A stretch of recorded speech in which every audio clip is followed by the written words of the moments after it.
Dans son cardigan vert trop grand pour elle, Caroline Oliveira da Silva ne fait pas ses 43 ans.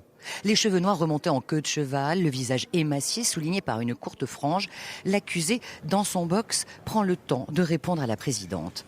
Elle hésite, inspire profondément avant d'avancer d'une voix ténue. Ça n'a pas de sens de parler aujourd'hui. Cela aurait eu du sens avant que je le tue, avant que ce ne soit irrémédiable. On a ressenti à travers les quelques mots qu'elle a dit toute la souffrance de cette femme qui ne veut pas se défendre, qui ne veut pas être défendue et dont le seul espoir est de retrouver au-delà celui à qui elle a donné la mort. C'est une affaire épouvantablement douloureuse.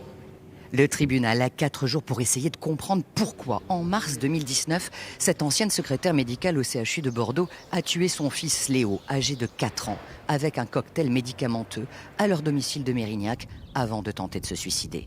C'est le père qui les découvre et donne l'alerte.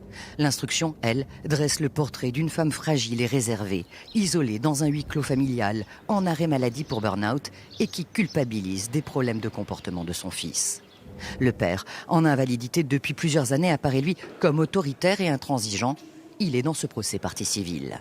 Aujourd'hui, c'est ça son état d'esprit, c'est très compliqué d'être à la fois le papa de Léo, l'ex-compagnon de madame qui a mis fin à la vie à leur fils commun. Donc c'est vraiment très compliqué à gérer. Pour ce meurtre sur un mineur de moins de 15 ans, l'accusé encourt la réclusion criminelle à perpétuité.